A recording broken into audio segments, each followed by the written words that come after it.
20대 국회 개원을 앞두고 소통과 협치를 모색해온 여야 관계에 먹구름이 깔리고 있습니다. 뇌물 위한 행진곡 논란에 이어 상시 청문회를 위한 국회법 개정을 놓고 대통령의 거부권 행사 가능성이 제기되면서 여야 협상도 난항을 겪을 조짐을 보이고 있습니다. 홍성걸 국민대 교수, 김만흠 한국정치아카데미 원장 두 분 모셨습니다. 어서 오십시오. 네, 안녕하세요. 먼저 오늘 노무현 전 대통령, 오늘이 바로 이제 7주기가 되는 날인데요. 추모식이 지금 경남 봉하마을에서 열리고 있습니다. 현재까지 많은 사람이 몰려 있는데 우려했던 특별한 물리적 충돌은 아직은 없었던 것 같은데 주최 측 준비도 많이 신경을 썼던 모습인데 김경수 당선인의 이야기 잠시 들어볼까요? 대통령의 가치와 철학에 동의하고 좋아하는 사람들은 그런 의미에서의 친노라면 존재하지만 정치권에서의 친노 논란이라고 하는 게 사실은 친노 프레임을 통해서 이익을 얻고자 하는 정치 세력이나 또는 이제 아무래도 이게 정치가 갈등이나 대립 구도로 돼 있으면은 언론에서 보면은 좀 흥미 위주로 접근하기에는 편하지 않습니다. 친노 패권, 친노 이런 개파 논란 이런 부분은 20대 총선을 계기로 좀 정리돼가고 있는 거 아니냐 개인적으로 그렇게 생각합니다. 김경수 당선인 친노 패권 논란 지난 총선을 계기로 정리되고 있는 것 아니냐. 사실 홍 교수님, 지난 대선 이후만 해도 패족이다. 이제 그런 얘기까지 했는데 이제 친노 진영이 어떻게 보면 새롭게 힘을 좀 얻어가는 그런 양상 아닌가 싶은데. 그렇게 볼 수도 있겠죠. 오늘 손혜원 당선인자나 정청래 전 의원이나 다 이제 친노주의, 친노 패권주의라고 비난했던 사람들에 대해서 오히려 역비난하는 이런 얘기들을 이제 트위터나 이런데 페이스북에 올리고 있어요. 친노랑의 노무현 대통령의 사실은 가장 큰 차이라고 한다면 사실상 역대 우리나라 대통령 중에서 유일한 서민 대통령이다. 이렇게 볼 수가 있겠죠. 사실은 그래서 죽음 자체도 좀 비극적이었지만 이런 것들이 상당히 많은 국민들에게 남의 일이 아닌 것처럼 느끼는 게 사실이에요. 그래서 많은 인기도 지금 사실 돌아가신 다음에 더 인기를 더 얻고 있는 그런 상황인데요. 이런 것들을 이제 정치권에서 사실은 노무현 대통령의 7주기를 이렇게 보면서 느끼는 건 이런 거예요. 과연 지금 정치인들이 국민들을 위해서 무엇을 어떻게 해서 이 나라를 더 발전시키고 국민들에게 더 다가갈 것인가를 지금 고민하고 힘써야 할 텐데 이 노무현 전 대통령의 서거 7주기를 기념해서 거기에 참석하고 거기에 기대서 말하자면 노무현 전 대통령이 가지고 있는 친서민적 이미지에 기대 가지고 정치를 하려고 하는 혹은 국민들의 어떤 관심을 끌어보려고 하는 것이 아닌가 하는 마음이 좀 있어요. 그래서 좀 그런 것이 좀 안타깝습니다. 저 혼자만의 걱정이고 우려라면 괜찮겠는데 친노 지금 소위 자칭 친노라고 하는 사람들 중에 상당수도 지금 김경수 당선자도 얘기하는 게 그거 아니에요? 친노가 아니라 칙노 아니냐. 지금 얘기하는 사람들은 노무현 대통령의 이름을 팔아서 이익을 보려고 하는 사람들 아니냐. 이렇게 지금 얘기하고 있는 거거든요. 그러니까 이제는 노무현 대통령의 생각도 아마 그럴 겁니다. 돌아가셨지만 이제는 국민들을 위해서 우리가 무엇을 하고 지금 이 국가적 위기를 어떻게 극복할 것인가에 대해서 지혜를 모으고 마음을 모아야 될 때지 누구 편을 들고 누구를 가르고 무슨 패권주의다 이래 가지고서는 국가에 장래가 없다는 걸 잘 알고 7주기 우리 기본적으로는 소회 현 정치권의 상황과 맞물려 보신다면 어떤 소회를 말씀해 주실 수 있을까요? 7주기가 특별한 의미를 갖는 게 아마 야권 전반의 재편식이기 때문에 거기서 이른바 친노라고 일컬어져 왔던 사람들 어떻게 유상 재정립할 것인가 아마 이게 관심이 됐었던 그러는 것 같기도 합니다. 더구나 지난해에는 이제 여당의 지도부는 물론 야당의 이제 비판적인 지적을 했던 야당의 다른 지도부까지도 물세를 받고 있던 상황이니까 그렇죠. 올해는 이제 그런 면모를 보이지 않고 과연 포용할 것인가 이런 게 관심이 돼서 더 주목을 받았는데요. 아까 김경수 당선인을 비롯해가지고 이제 20대 총선 이유는 달라졌다라고 얘기하는데 그게 어떤 점에서 달라졌는가 정말 달라진 것으로 보일 수 있을지 그것은 관건인 것 같습니다.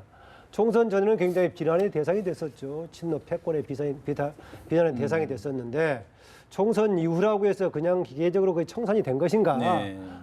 총선 이후엔 달라졌다고 얘기하는데 그런 자세를 포용하는 쪽으로 갈 것인가 좀 두고 봐야 됩니다.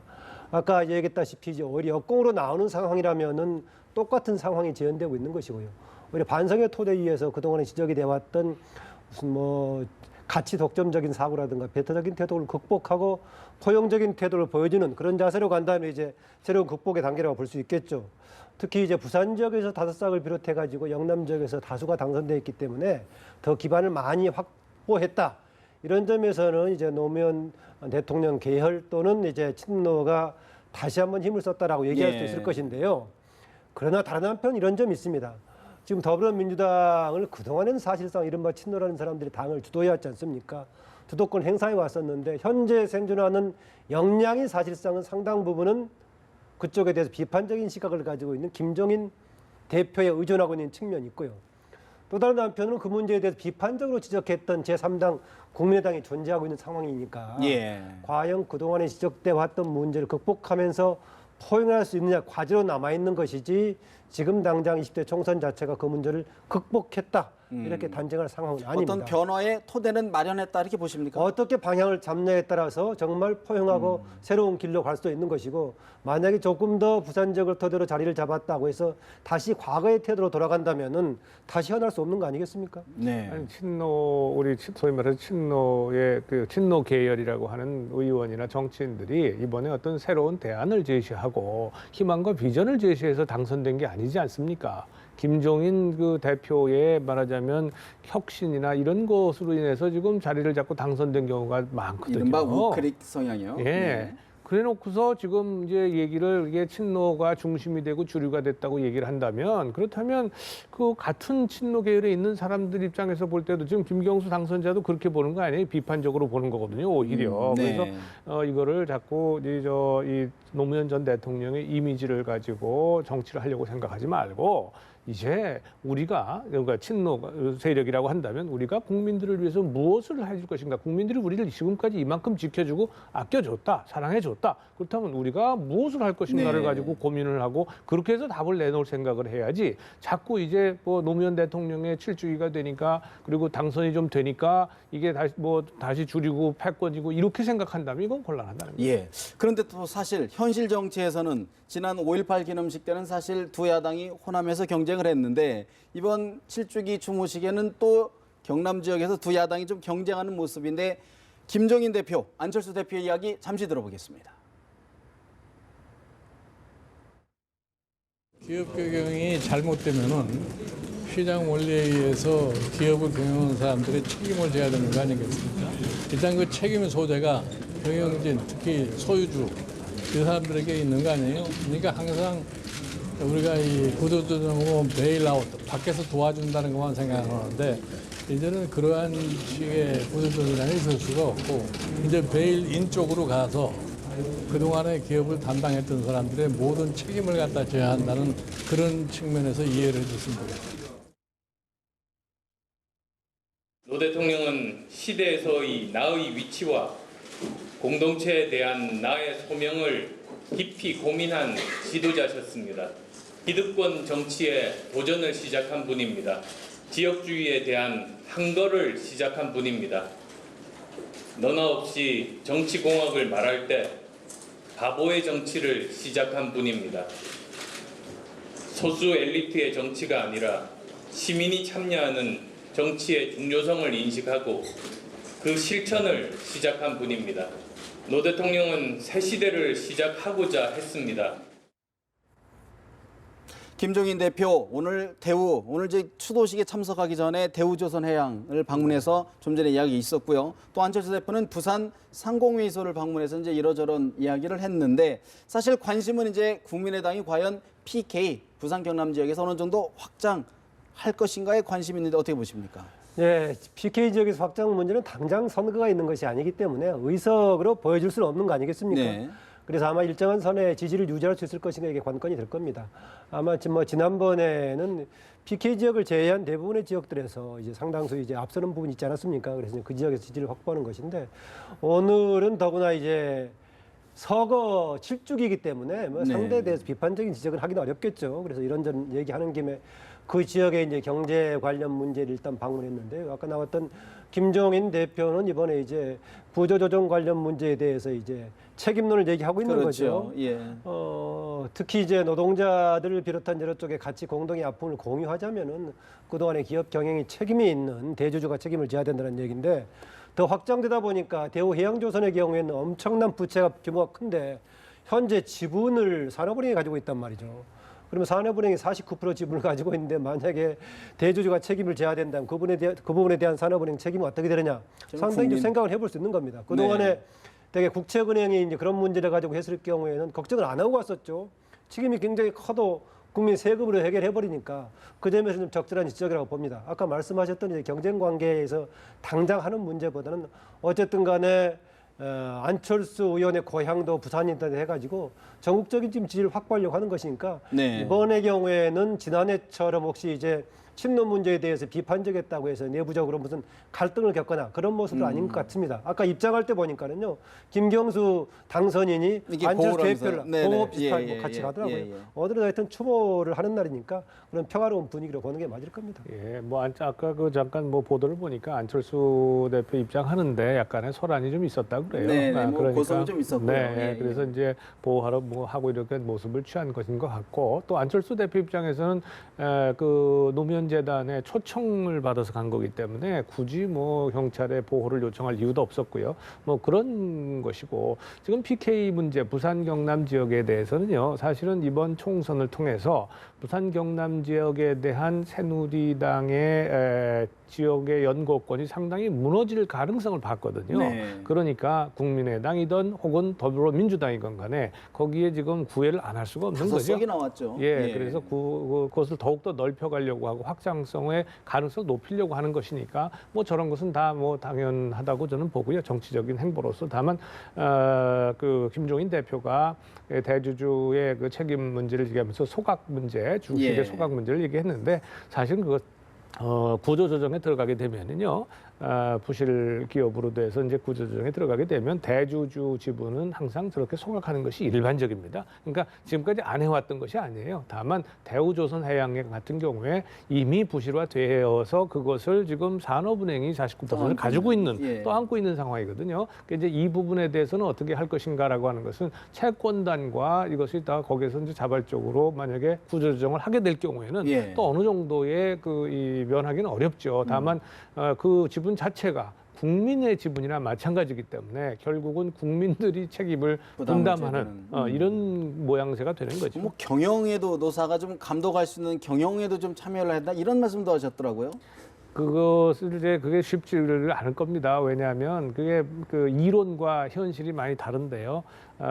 노조가 그 뭐 때에 따라서 경영에 참여를 하게 될 경우에 더 바람직한 경우도 있습니다. 규모가 작은 기업 같은 경우에는. 그런데 저렇게 대우조선해양처럼 이렇게 대규모 노조가 있는 경우에는 굉장히 강성 노조의 가능성이 많아요. 특히 우리나라의 조선 뭐 이런 데는 굉장히 그 강성 노조입니다. 그런 경우에 과연 경영에 참여했을 때 그 회사를 믿고 발주를 할 기업이 있을까요? 저 같은 경우에 상당히 어려울 것 같습니다. 저도 그래서 주목해서 좀 자세히 봤는데 발언 내용을요. 명확하게 이제 노조의 경영 참여라는 표현은 하지 않았더라고요. 감시를 감시용 돼가지고 회사가 어떻게 돌아가고 있는 것인가, 회사의 중요한 변화에서는 거기에 근무하고 있는 직원들도 이해관계가 걸려 있기 때문에 그 방향에 대한 정보는 알아야 나중에 희생을 받든 아니면 공과를 받든 간에 공동으로 책임질 수 있는 게 아니냐 해서 일정한 그 역할은 필요하다라는 것인데 노조의 경영 참여와 경계가 애매하긴 합니다. 네, 논란의 여지, 쟁점은 있는 그런 부분인 것 같고 사실 요즘 야권에서 또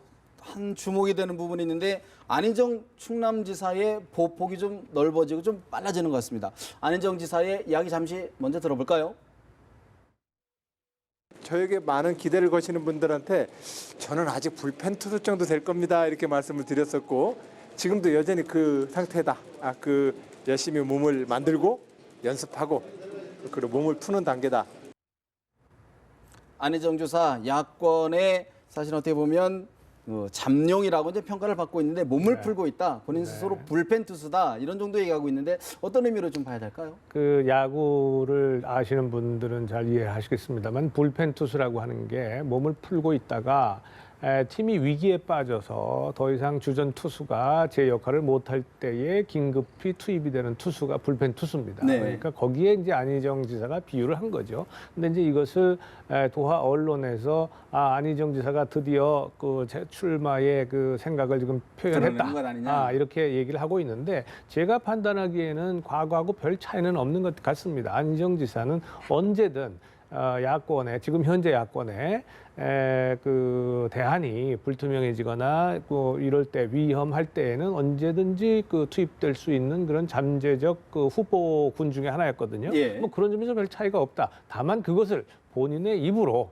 그동안은 그냥 다 아름아름으로 다들 짐작으로 얘기를 했었는데 이제 본인의 입으로 공식화시켰다. 뭐 이런 정도의 차이가 있는 게 아닌가 싶습니다. 사실 지금 문재인, 안철수라는 야권의 두 상수가 있는데 거기가 좀 들어갈 수 있을까요? 어떻게 보십니까? 어쨌든 간에 최근에 와서 굉장히 적극적으로 네. 얘기를 하고 있죠. 전에는 그런 거 물어보면 이제 네. 충남지사의 역할만 충실하는 정도로 얘기를 하고 있고 분명한 방향도 얘기 잘했었는데 지난번에 이제 뭐 축구에서 본인이 직접 슛하겠다, 어시스트 정도가 아니라 네. 얘기해서 계속 지금 얘기하고 있는 상황인 것 보면은 본인의 판단이든 아니면은 주변 참모들의 조언이든 간에 현재 국면에서는 뭔가 그 방향을 향해서 적극적으로 얘기하는 게 필요하다는 판단을 한 것 같습니다. 안희정 지사에 대한 두세 가지가 겹쳐 있죠. 아까 뭐 친노라는 용어를 안 썼으면 좋겠다라고 했지만은 친노 계열에서는 지금 유시민 전 장관이 이제 정치 현장에서 빠져나가면서 문재인 전 대표가 계승을 했다가 만약 문재인 전 대표 다음은 누구냐 했을 때 흔히 이야기했던 것이 이제 안희정 지사 아니겠습니까? 그래서 이제 문재인 전 대표의 가능성 100%가 아닌 상황에서 그 대안으로 안희정 지사가 거론이 되고 있는 것 같고요. 또 하나는 이제 충청권 대망론 얘기가 나올 때마다 여쪽 야쪽 네. 섞여서 그중에 하나 겹쳐 있어가지고 그래서 안희정 지사가 충청권에다가 친노의 또 하나의 제3의 그룹 얘기해서 거론되고 있는데 어쨌든 간에 본인은 최근에 전국 상황이 유력 주자들이 별로 안 보여서 그러는지 상당히 적극적인 모습을 보이는 것 같습니다. 그런 측면에서요. 사실 지금 이제 안희정 충남지사가 언급이 되면 충청권 대망론 생각하지 않을 수가 없는데 반기문 사무총장, 유엔 사무총장이 25일 날 방한한다는 말씀이죠. 그런 것과 좀 맞물려 해석한다 그러면 어떻게 봐야 될까요? 반기문 사무총장 방한했을 때 언론들은 관심 있게 보도하려고 노력하겠지만은 직접적으로 정치적인 행보는 좀 하지 않을 것 같다는 느낌이 듭니다. 네. 그리고 반기문 사무총장은 최근에 상황이 그렇게 국내에서 정치적인 전망을 하기 쉽지가 않습니다. 왜 그러냐? 그동안에 주로 이제 반기문 사무총장을 차기 주자로 띄우는 쪽이 이른바 친박을 중심으로 한 띄우는 쪽이었는데 최근에 20대 총선 끝나고 나서 친박 진영에 대한 국민들의 별로 이렇게 분위기가 좋지 않지 않습니까? 또 만약에 반기문 총장도 지금 친박이 어려움에 처해 있는 상황에서 본인을 뭔가 돌파구의 구심점으로 삼으려고 하는 것에 대해서 본인도 별로 흔쾌히 하지는 거 아닐 겁니다. 시점으로 봤을 때는 이번의 경우에는 반기문 총장이 차기 주자 관련해서는 본인도 별로 언급을 하지 않을 걸로 보입니다. 뭐 반기문 총장의 입장을 한번 생각을 해보세요. 네. 만약에 대권에 생각이 있다 하더라도 조기 등판해가지고 온갖 이 관심을 먼저 받아서 진 빠지는 것보다 결정적 순간에 결정적으로 나타나는 게 훨씬 낫지 않겠습니까? 이른바 검증 공세요. 네, 절대 지금은 타이밍이 아니죠. 그러니까 언론이나 혹은 뭐 다른 쪽에서는 관심을 가지고 정치적으로 볼지언정 반기문 총장 측에서 혹시라도 뭐 그런 그 그룹이 있다면 전혀 의도하지 않는 바고 지금은 그냥 그런 것 정도로 해서 지나가는 그런 그 방안이다 이렇게 봐야죠. 사실 대권의 꿈이 정말 있다 그러면 이제는 좀 어느 정도 본인의 색깔, 어떤 정치적 의향을 좀 드러내는 거 아닌가요? 어떻게 보십니까? 아니 가만히 있어도 지금 네. 대권 후보로 인정을 해주는데 그걸 드러내 가지고 무엇하러 지금 뭔가 말하자면 여론조사 같은데 보세요. 예. 반기문 총장이 지금 계속 1번으로 나오고 있거든요. 그 이유가 뭐겠습니까? 정치권의 중심에 있지 않기 때문에 그래요. 그냥 가능성만 가지고 지금 보니까 유엔 사무총장이다라고 하는 지위와 가능성만 가지고 국민들이 보기 때문에 1번으로 나오는데요. 만약에 거기에 조금이라도 관심을 표명을 했다라고 한다면 그때부터 중심에 있게 되거든요. 그러면 모든 검증 세례가 다 들어가게 됩니다. 그러면 사람이 평생 살아오다 보면 아무리 관료 생활을 했다고 하지만 적지 않은 그런 흠결이 있을 수 있지 않겠어요? 그러면 그게 나타나면 나타날수록 결국은 지금 저 선에서 빠지는 것만 남았는데 그것을 누가 하겠습니까? 그러니까 우선 지금 임기도 남아있기 때문에 국내 정치에 관여할 입장도 아니고 그리고 유엔 총장 임기를 잘 마무리하게 되면 그 자체가 곧 저 사람은 저만한 리더십이 있구나라고 하는 것을 인정을 받을 텐데 아무런 이유가 없는 거죠. 연말까지 가면 좀 너무 늦지 않을까 싶은 생각도 있는데. 글쎄 지금 이제 얘기하신 대로 늦을 수도 있겠지만은 반기문 총장이 처한 상황을 본다면은 늦더라도 그렇게 할 수밖에 없는 홍 교수 지적한 대로 가만히 있을 때가 최상의 상품 가치를 오히려 유지하는 게 아닌가 그런 점도 하나 있고요. 또 하나 또 희한한 얘기로 지금 시점에서 이코노미스트지에서 반기문 총장에 대해서 아주 깎아내리는 평가를 했던데 그건 모르겠지만 이제 국내에 들어와서 국내 정치 상황에 대한 여러 가지 한번 시행착오 과정을 경험을 해봐야 될 겁니다. 그 점에서는 당분간 네. 본인의 추이를 유지하는 데는 늦더라도 조금 더 그냥 한국 현실 정치보다 약간 떨어져 있는 게 맞을지도 모르겠습니다. 늦다고 생각하시는 분들은 어떤 분들이냐면 저 반기문 총장이 후보로 필요한 세력에서는 지금 늦다고 생각할 겁니다. 예컨대 어느 세력이라고 생각하십니까? 그 뭐 예를 들어야 되겠습니까? 그게 그 반 총장을 지금 후보로 영입하려고 하는 쪽에서야 늦다고 생각하겠죠. 그렇지만 그 외에 다른 분야 저 입장에서는 전혀 늦은 이유가 없는 거죠. 지금 보자. 그런 측면에서 보면 사실 지금 손학규 전 민주당 대표가 이제 일본을 갔다 왔는데 가기 전에는 새 판 짜기를 얘기했어요. 근데 돌아오시더니 새 그릇 담기론을 또 얘기를 하셨단 말이죠. 손학규 전 민주당 대표 이야기 잠시 들어보겠습니다. 새 그릇을 만들기 위한 정치권의 각성과 헌신 그리고 그 진정한 노력을 담아낼 그러한 새 판이 짜여져야 한다.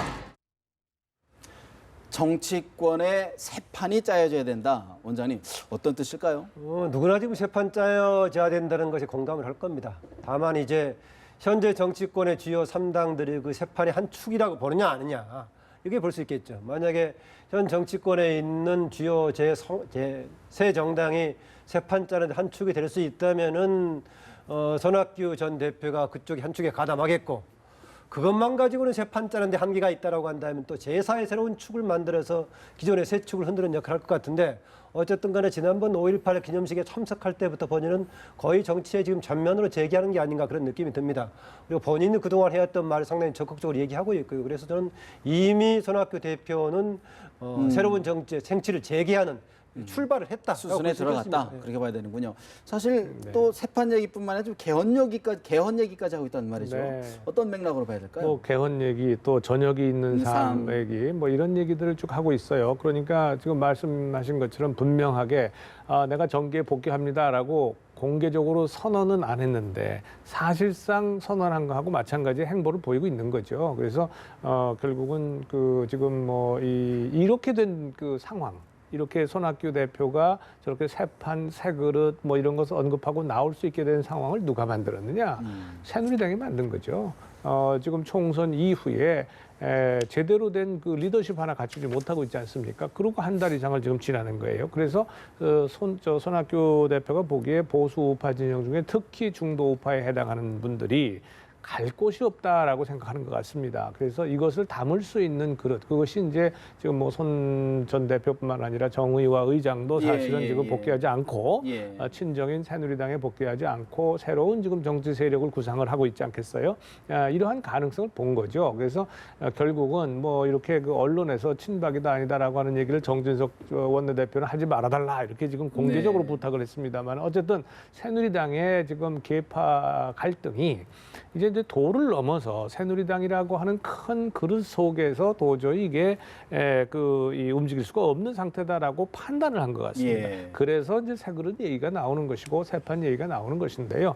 여기에 과연 본인이 깃발을 들고 나설 수 있는 지금 그야말로 판세가 이루어졌느냐라고 하는 건 조금 좀 아직까지는 좀 불명확한 것 같습니다. 저는 예전에 비해서 가능성이 좀 크다고 보는 게 한두 가지 이유가 있는데요. 하나는 이미 저는 이번 총선 전부터 우리나라가 뭔가 전개가 정당 특히 체제가 재편된 흐름이 있고요. 이제 재편되기 쉽지 않으려면 기존에 있는 정당대 응집력과 구심력이 강해야 되는 거 아니겠습니까? 그런데 지금 이제 다 특히 새누리당의 경우에는 구심력이 완전 지금 이완되어 있는 그런 상황이고요. 아까 정의학 국회의장 얘기도 했었지만 밖으로 이런 사람 저런 사람들도 새누리당 소속이었다가 무소로 당선된 사람들이 있고 지금 움직이는 손학규 대표를 비롯해서 있고요. 그다음에 더불어민주당과 국민의당으로 야권이 두 당이 중심에 잡고 있지만 두 당도 지금 불안전한 체제 아니겠습니까? 더불어민주당도 이제 비대위 체제로 선거를 치렀던 거고 국민의당은 현재 의석을 3당은 차지했지만 본인들은 더 큰 정당이 되려고 하고 있는 상황이어서요.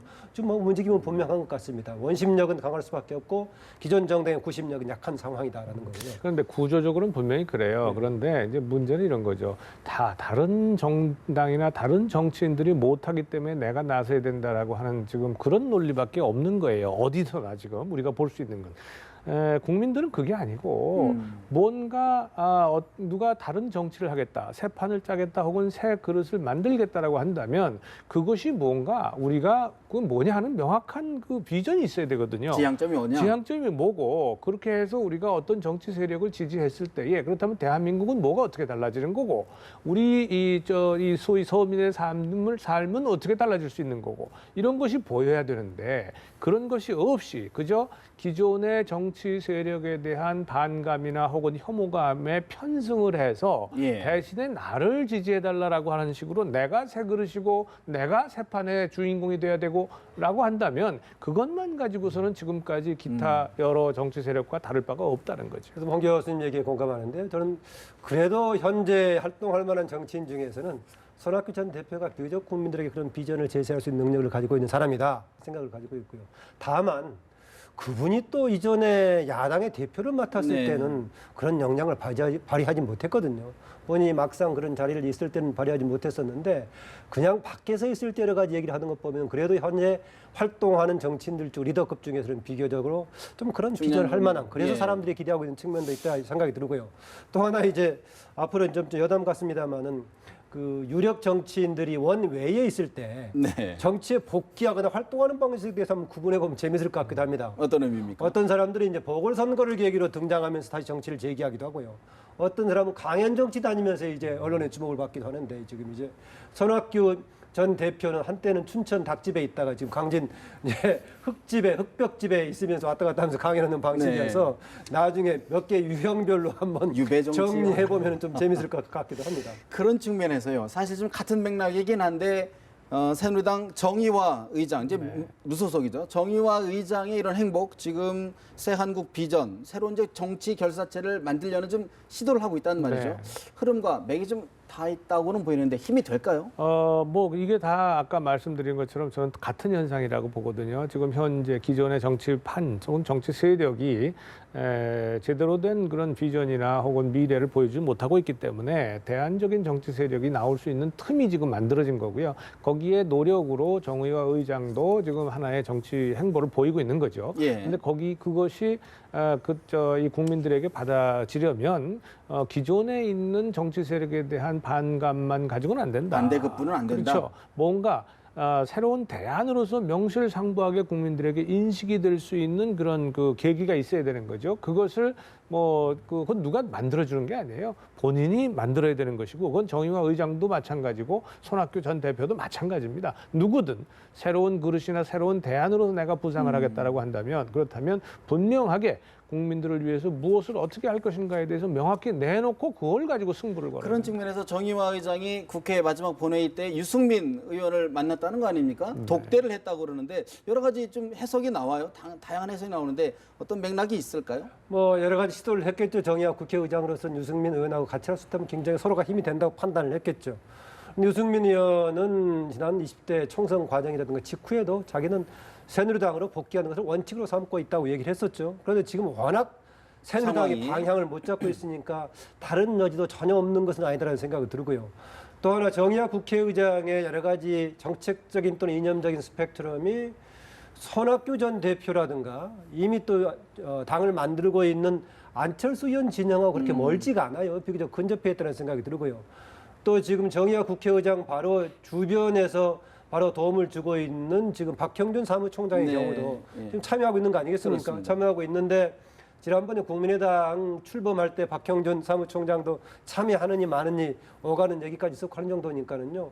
새로 뭔가 움직이려고 하는 세력들도 크게 차이가 있는 지평이 아니기 교집합이 때문에 상당히 있다. 말씀하신 있다. 교집합이 있어서 거기에 따라서는 잘 엮어지면 하나의 틀이 될 수도 있다고 봅니다. 우리가 이제 전체적으로 판단해 볼 때 정의화 의장뿐만 아니고 손학규 전 대표도 그렇고요. 대개 지금 이념의 어떤 스펙트럼 상에서 보면 소위 그 개혁적 보수 세력을 지금 표방을 하고 있거든요. 이 개혁적 보수 세력이 지금 사실상 갈 데가 없이 중간에 지금 어정쩡하게 떠 있다라고 보는 겁니다. 그거는 이번에 20대 총선에서 소위 결과로 나타난 네. 거고 또 특히 유승민 의원 같은 경우에도 유승민 의원뿐만 아니라 그 유승민 의원 주변에 있던 여러 사람들이 그동안에 사실상 실제로 표명한 것도 뭐 예컨대 따뜻한 보수 혹은 개혁적 보수 이런 얘기들이었었어요. 그러니까 이런 것들이 그러니까 상당히 공통점이 있는 거죠. 그리고 그것을 통해서 여럿의 노력을 하나에 모아보고자 하는 그러한 의도가 아니었겠나. 네. 그것이 이제 뭐 정의회 의장이 따로 만난 그런 의도가 아닌가 싶습니다. 홍 교수님 지적한 왜 개혁적 보수를 담는 그릇이 지금 공백 상태냐 분명히 확인할 수 있는 것들이 있습니다. 특히 새누리당의 경우에는 한때 과거에 그 이명박 당시 대선 대통령 후보하고 박근혜 후보가 경쟁할 때는 상대적으로 개혁적이고 진보적으로 봤던 쪽이 당시는 이명박 후보 쪽 아니었습니까? 그런데 집권하고 나서 이제 4대강 문제에다가 희한한 쪽으로 가버렸고 박근혜 대통령 후보 쪽이 반대로 이제 지난번 대선 과정에서는 경제민주화를 포함해가지고 예. 진보적으로 움직이는 것처럼 보였는데 집권하고 나서는 다른 쪽으로 가버렸단 말이죠. 두 번에 거치면서 그런 과정이 돼버렸고 야당은 실제로 내용상으로는 얼마나 급진적이고 진보적인 것은 알 수 없습니다만 행동에 있어가지고 급진적인 모습을 보이면서 상당히 합리적인 개혁의 이미지를 국민들에게 못 줬단 말이죠. 그래서 여야가 상대적으로 그쪽 분야가 그쪽 영역이 취약하다 보니까 아마 공백이 많이 생기고 국민들도 많은 욕을 하고 있는 것 같습니다. 하나만 더 보탠다면 이런 겁니다. 안보 문제가 심각하잖아요. 북한 핵 문제를 비롯해서. 그런데 이 문제에 대해서 지금 그 새누리당과 더민주당 사이에 국민의당도 있습니다만 이 중간에 개혁적 보수라고 생각되는 유권자들이 선뜻 지지할 만한 정당이 마땅하지 않는 거예요. 그래서 그 안보 문제를 가지고 볼 때에도 지금 중간에 어떤 개혁적 보수 성향의 유권자들을 담을 수 있는 그릇을 만들 수 있겠다라고 보는 것이 지금 새로운 그런 그 소위 그 정파 운동의 핵심적인 노력이 아닐까 싶어요. 그러면 안보 문제에 대한 입장이 어떤 것을 내놓느냐에 따라서 좀 색깔을 가늠해 볼 수 있는 그렇죠. 바로미터가 될 수 있다. 네, 그런 말씀이시군요. 좀 얘기가 길어지는데 잠깐만 추가할게요. 되게 유럽에서도 근래에서 극우정당이니 우익정당 이런 색들이 집결하는데요. 그 기준이 되게 이제 인종 정종 문제에 대한 이제 극단적인 배터적인 거 아니겠습니까? 그럼에도 불구하고 왜 지지를 받느냐? 내부적으로는 상당히 사회 정책에서는 복지를 지향하고 있거든요. 그런데 우리의 경우에는 대개 이제 안보에서 강한 안보를 얘기하면 국내 정책에서 너무 보수적인 입장을 보였기 때문에 한쪽으로 쏠리는 경향이 있었는데요. 튼튼한 안보를 강조한다고 하더라도 국내에서 복지를 강조한다든가 경제 민주화를 강조한다든가 하면 따뜻한 보수 문제가 그런 거거든요. 그리고 안보 문제는 우리 한반도의 어떤 특수한 상황이다. 그렇게 말씀드립니다. 그런데 이념이 너무나 다 한쪽으로 쏠려버렸어요. 사실 지금 정치권 또 다른 이슈 하나가 이제 상시청문회법을 놓고 과연 박근혜 대통령이 거부권을 행사하느냐 마느냐. 일단 원장님, 이 국회 상시청문회법 이거에 대한 어떤 평가를 갖고 계십니까? 저는 일단 상시청문회법이라는 용어에 대해서 이렇게 작절한 아니다 봅니다. 예. 그러면 이전에 현재 지금 유지가 되고 있는 국회법에 비해서 뭐가 바뀌었느냐? 두 개가 바뀐 거 아니겠습니까? 그동안에 이제 상임위원회 운영에 있어서 국회 본회의가 열리지 않는 3, 5월 달에는 2회 이상 정례회의를 갖도록 돼 있죠. 2회 이상이라고 막연하게 규정했던 것을 월별로 세 번째 그 월요일에 일주일 동안 하기로 돼 있다. 는 것은 그러니까는 일주일 동안 개최하도록 명문화시킨 것 정도고요. 그 다음에 이제 청문회 할 수 있는 요건에다가 기존에는 이제 중대 사안만 들어 있었는데 중대 사안에다가 이제 관련 현안을 얘기하는 거 아니겠습니까? 사실 중대 사안에다가 관련 현안 중첩된 용어이기 때문에 새로운 사안이 첨가된 것은 아닙니다. 아니다. 예, 저는 그렇게 보고 있는데 그 점에서는 이전보다는 상임위원회가 좀 활성화되어 있도록 돼 있고 상임위원회가 활성화되는 만큼 상임위원회가 주관하는 청문회도 활성화될 소지가 있다는 것이죠. 예. 그리고 이번에 그 국회에서 국회법 개정 취지도 새롭게 무슨 영역을 확장하거나 해서 국회의 역량을 늘린다거나 권한을 강화하는 것이 아니라 이미 주어진 국정 통제 권한을 실효성을 강화하자는 쪽으로 만들어졌던 것입니다. 네. 그래서 이것을 저는 혹시 이것을 한번 나중에 두 개랑 비교를 한번 해주세요. 연합뉴스에서요. 자칫 상시적으로 열리는 것으로 오해할 수 있다. 예, 그리고 그런 무슨 말씀이십니다. 이전의 법에서 뭐가 확 바뀐 것처럼 얘기가 나오는가 모르겠는데 그러면 내용상으로 봤을 때는 아까 말씀드렸다시피 그동안에 3, 5월 달에 그냥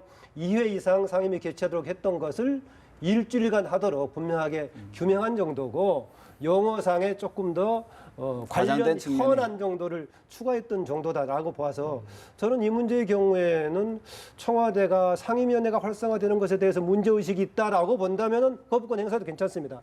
그런데 그걸 가지고 청와대가 문제 삼을 대상인가? 저는 좀 그건 아니라고 국회 봅니다. 운영에 관한 문제일 뿐이다. 예. 그런 말씀이신데 이건 이론과 현실의 문제예요. 사실은 그 언론에서 지난번에 국회 선진화법과 이번에 그 청문회법에 대해서 이제 그 비교를 많이 하면서 이제 막판에 그 개정을 해가지고 나가면서 이렇게 했다라고 하는데 그 좀 근본적으로 다릅니다. 왜냐하면요, 지난번에 국회 선진화법은 헌법에 있는 과반수 의결권을 중대 사안에서 여야가 합의하지 못하는 사안, 쟁점 법안에 대해서 60% 룰을 명문화했다는 것에서 문제가 전혀 다른 문제예요. 네. 이거하고는. 그런데 이거는 이론적인 측면에서 보면은요, 국회가 소위 말해서 견제와 균형을 하는 그 국회의 일반적인 권한을 강화시킨 겁니다. 예. 그러니까 이것에 대해서 이론적으로 볼 때는 하등의 문제 될 것이 없어요. 그런데 현실로 보면 어떠냐? 우리 국회의 그동안에 청문회라든가 혹은 국정감사권, 특히 국정감사가 이제 늘 좀 거의 상시적으로 있는 거나 마찬가지잖아요. 근데 이런 상황 속에서 이걸 하게 되면 누구든지 그냥 그 수백 명을 증인으로 불러놓고 그 얘기했지 않습니까? 정진석 대표가 수백 명 불러놓고 질문 한마디 안 하고 보내요. 그러니까 거기 증인으로 가 있는 사람들은 우라통이 터지는 겁니다. 지금 이렇게 후진적인 문화 속에서 네. 정치 행태 속에서 이 그 소위 그 청문회 권한을 강화시키는 것이 현실적으로 볼 때 문제가 있을 수 있지 않느냐라고 하는 거예요. 그래서 이론적으로는 저는 이건 뭐 얼마든지 가능할 뿐만 아니라 국회가 당연히 해야 될 권한이다. 그런데 현실적으로 볼 때 문제가 있다는 거죠. 그래서 저는 결국은 이것은 이게 과연 이 법이 20대 국회를 정말로 이 행정부를 일 못하게 만드는 그러한 국회가 되는 것인지 아니면 그게 아니라 국회가 제 권한을 행사할 것인지라고 하는 것은 실질적으로 무슨 일이 일어나는가를 봐야 알 수 있는 거거든요. 그렇다면 대통령의 예. 거부권 행사에 대해서는 어떻게 생각하십니까? 저는 대통령이 거부권 행사를 이런 경우라면요, 저 같으면 거부권 행사 안 할 것 같아요. 예. 그러니까 안 하는 거를 권고할 것 같습니다. 예, 예. 그 이유는 여기에 대해서 분명하게 대통령 입장만 밝히면 되는 겁니다. 이러한 우려가 있다. 따라서 대통령으로서 거부권 행사까지도 고려를 했으나 그러나 이것이 이론적으로 아까 말씀드렸잖아요. 예, 국회의 예. 견제와 균형이라고 하는 국회의 권한의 범위에 있는 것으로 판단을 했기 때문에 그냥 간다. 그러나 대통령으로서 대단한 그 우려를 하지 않을 수 없다. 따라서 국회가 20대 국회에서 현명하게 이 사안을 행사해 줄 것을 요청드린다. 네. 그렇게 하는 거죠. 결국은 국민 여론에 호소할 것이다. 그렇습니다. 그렇게 보시는 그거밖에 거죠? 그게 제가 호소하는 게 보기엔 좋다. 가장 바람직한 것 같아요. 네, 황 교수 지적한 대로 만약에 네. 청문회 자체가 그동안에 실효성이 없이 우리 행정부 일만 방해했다고 한다면은 이번에 개정되지 않고 이미 해왔던 청문회도 그런 지적은 충분히 할 수가 있을 것입니다. 그래서 더 많아지면 그런 문제가 생길 우려가 있다는 지적은 충분히 해볼 수가 있을 것인데 아까 제가 두 가지 부분이 첨가가 되거나 바뀌었다고 했지 않습니까? 예. 그래서 관련 현안이라는 용어를 추가시킨 것은 크게 의미가 있는 것은 아니다. 내용을 분명하기 위해서 했던 거라고 좀 봐지고요. 대신 그러면 그동안에는 국회 본회의가 폐회가 됐던 3월, 5월 달에 2회 이상 하도록 했던 것을 예. 일주일 동안 하도록 명문화시킨 것을 가지고 대통령이 가는 거부권 행사할 수 있느냐라고 보자면 좀 마땅치 않다는 말이죠. 그냥 당연히 대통령은 여러 가지 본인의 판단에 따라서 이것이 국정 방향에 맞지 않다라고 하면 헌법에 규정된 거니 할 수는 있지만 여당에서는요? 여당에서는 우리는 국조권이 있는데 굳이 이렇게 늘상 뭐 할 수 있는 권한을 줘야 되는 이런 주장을 하는 데는 어떻게 그렇게 보십니까? 한다면은 국정조사도 마찬가지라 이전의 국회법도 문제라고 봐야 됩니다. 기존의 국회법에서도 지금 이제 청문회할 수 있는 것이 국정감사라든가 국정조사, 인사청문은 다른 네네. 부분이고요. 그다음에 중요 현안에 관해서 현안이라는 용어는 지금 들어갔지만은 관련 사안에 대해서 할 수 있도록 돼 있는 거 아니겠습니까? 중대 사안에 대해서. 중대 사안에 대해서. 그러니까 관련 현안도 중대 사안에 포함되는 것이니까 의미를 분명하게 해서 그 이번에 개정안 취지도 그런 용어가 들어가 있습니다. 그런 것이기 때문에 말씀드린 대로 여당에서 우려하는 바가 있다면은 이미 현재 가지고 있는 국회법도 우려가 된다라고 얘기할 수 있는 바죠. 그 거부권 행사도 분명히 대통령의 권한이에요. 그러니까 대통령이 판단을 해서 이것이 정말로 국회가 행정부를 일을 참 못하게 할 만큼 발목을 잡을 만큼 심각하다라고 판단하면 할 수 있는 겁니다. 그런데 그것을 행사했을 때의 결과와 행사하지 않고 그 대통령의 고민을 국민과 공유함으로써 국회에다가 오히려 이것을 현명하게 사용해 줄 것을 부탁하고 만약에 정말로 국회가 행정부가 일을 못할 정도로 그렇게 불러 제낀다면 그때 가서 대통령의 고민이 이런 거였으니까 책임은 국회에 있다는 것을 분명하게 밝힐 수 있을 거 아니겠어요. 그러니까 이것은 한마디로 말하면 전략적 선택의 문제다. 이렇게 볼 수 있습니다. 대통령이 과연 이제 아프리카 프랑스 순방 이후에 어떤 결정을 할지 궁금이 되는데 그 중간 과정에요. 연합뉴스에서 조금 정리 좀 해줘가지고 네, 실제로 시청자들의 과연 네. 개정이 됐다고 해서 무엇이 바뀌는가를 좀 정확하게 알겠습니다. 전달해 주세요. 그 부분도 잘못하면 좀- 이게 365일 청문회 하려고 바꾸는 것처럼 알겠습니다. 이렇게 하려고 정리 한번 했으니까요. 해드리겠습니다. 사실 마지막 한 가지만 짚어보겠습니다. 새누리당 지금 정진석 원내대표 말 그대로 사면초가 영어로 샌드위치 신세인 것 같은데 원장님 어떻게 좀 문제를 풀어가야 될까요? 정진석 원내대표. 그래도 현재 지도부 공백 상태에서 유일하게 지금 이제 당선자들이 뽑아서 지금 정통성을 가지고 있는 네. 당 지도부 아니겠습니까? 그래서 지금 얘기한 대로 마땅치 않으면은 가장 최후의 방법은 중간 과정인 비대위 절차를 거치지 않고 조기 전당대하는 방법밖에 없겠죠. 그런데 아마 합리적으로 하려고 한다면은 뭔가 그래도 중간 과정의 시기가 필요할 테니까 그 역할을 내부에서는 지금 이 시점에서는 사람들 영입하기 좀 쉽지 않은 것 같습니다. 네. 현재로서는 아무래도 정당성을 부여받는 사람이 정진석 원내대표밖에 네. 없기 때문에 그쪽으로 가든지 네. 그걸 가지고 해결이 안 되는 정도라면 조기 전대로 가는 방법밖에 없죠. 자칫 정진석 원내대표의 리더십에 타격이 될 것 같은데 어떤 방향으로 가야 될까요? 네, 이게 참 그 소위 그 주류가 친박 주류가 이게 참 그 정진석 대표를 뽑아놓고 이런 식으로 물먹인 거 아니겠어요? 네. 한마디로 얘기해서 그래가지고 그야말로 새누리당이 대안이 될 수가 없겠다라고 하는 생각을 유권자들이 한 번 더 갖게 만든 겁니다. 예. 그래서 정진석 대표로 원내대표로서는 사실은 지금 이게 뭐 다른 문제가 아니고 무슨 당권 뭐 이게 문제가 예, 아니라 예. 국민들로부터 멀어져가는 새누리당을 갖다가 빨리 지금 부두에 붙들어매야 되는 상황이란 말이에요. 그런데 지금 이런 상황에서 누가 외부에 와가지고 비대위원장을 맡아주겠습니까? 제가 보기에는 뭐 하고 싶어도 대안이 없지 않겠나. 쉽지 않은 상황이다. 네. 사실 새누리당의 지금 모습 우리 정치권의 정계 개편의 도화선이 될지 또 많은 분들이 주목해 보는데요. 어떻게 수습해 나가는지도 관전 포인트가 될 것 같습니다. 두 분 말씀 여기까지 듣겠습니다. 고맙습니다. 네, 감사합니다.